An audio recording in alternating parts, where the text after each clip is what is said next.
All right, let's take a look at the last few problems here.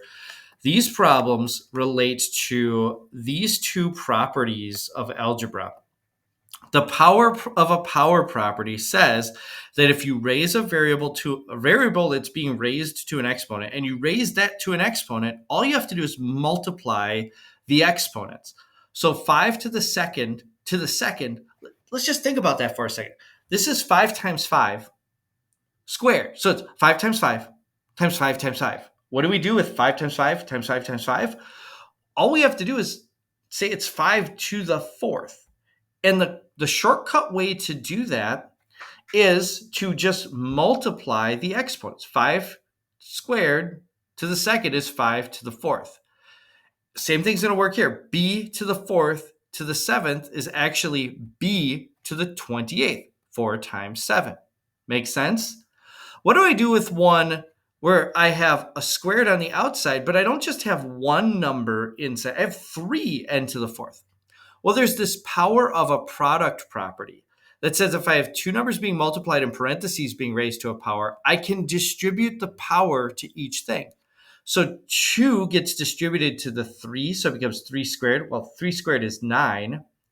And then n to the fourth squared is n to the eighth. This is going to be 9 n to the eighth because the squared distributes to 3 squared, n to the fourth squared. Well, n to the fourth squared is just n to the eighth. There we go. If I have a negative value, now you may remember we talked about this earlier, a negative to a even exponent is going to become a positive.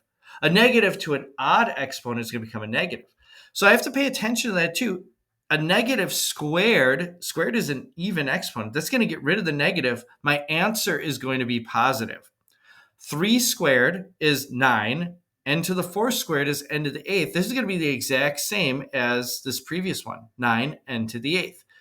There was a negative in here, but the negative got squared, and a negative times a negative is a positive, okay?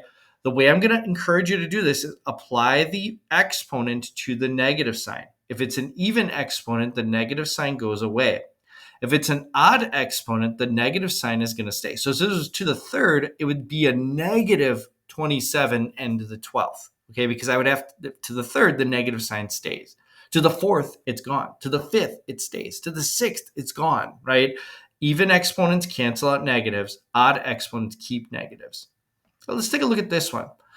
I have to distribute this 2 to everything in here. The 2 distributes to the negative to make it positive.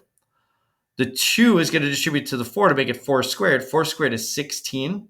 Okay, so I'm going to actually keep track of this one over on the side here.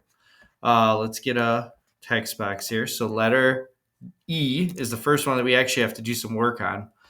So it's going to be 16 x, let's see, x to the third squared. I multiply the exponent. It's going to be x to the sixth. And then y squared is going to be y to the fourth. Y to the second. And I'm going to multiply that times 2. Okay, so now we're going to multiply this times 2xy cubed. So 2 cubed, I have to distribute this cubed to all 3 things in here. 2 cubed is 8. X cubed, y cubed. I have to cube the x and the y. Now I'm left with a multiplication problem. I could, if I wanted to, think about this in terms of 16, x times x times x times x times x times x. And then over here, I have an x times x times x. What am I going to do with all of these x's? Well, because I'm multiplying everything, I'm just going to multiply, and I'm going to add the exponents. So first of all, I have to do 16 times 8. 16 times 8, let's see if I can do that in my head. 10 times 8 is 80. 6 times 8 is 48. So it's going to be 80 plus 48. That's 128. I believe I got that right. We'll find out later. X to the ninth, because I add the exponents now when I'm just multiplying. X to the sixth times x plus, times x to the third. I'm going to add the exponents because x to the ninth. This is y times y times y times y times y times y times y. So I need to add the exponents. It's going to be y to the seventh. Okay, let's see if I got this one right. Boop, 128, x to the ninth, y to the seventh. Bam. This one, same deal. Oh, but what do I do with negative exponents? This is going to be a little bit tricky, but not really. So first I'm going to distribute this squared on the outside to the 9. That becomes 81. A squared, okay, B to the, let's see, 2 times negative 2 is negative 4. I just multiply the exponents, same as I would before. And this is going to be times 2a squared b to the 4th. And there's no exponent on the outside there, so I don't have to actually raise these to any powers. All right, how do I simplify this? Well, I'm going to add the exponents. So it's going to be 81 times 2. I forgot about the times 2. So 81 times 2 is 162. A squared times a squared is 8 times 8 times 8 times 8, a to the 4th, right? Add the exponents. And then b to the negative 4 times b to the 4th. If I add the exponents, I get b to the 0.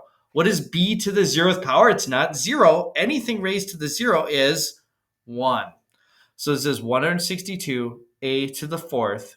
Okay, I should stipulate that b can't equal 0 because I can't raise 0 to the 0th power. But I'm not going to worry about 162 a to the 4th. There we go. And then lastly, you're going to be asked some problems that involve like shipping containers, finding the volume. Let's see, it's a cube with a length of 3x inches. What is the volume of the container? Why, this one's really easy. It's just going to be 3x, 3x cubed, because it's a cube. All right. So when I distribute that 3, the cube, I have to distribute to the 3. 3 times 3 is 9, times 3 is 27. X cubed is my answer. Let's just make sure we got that right. 27x cubed cubic inches. All right, now you know how to work these sorts of problems. You ready to do the problems?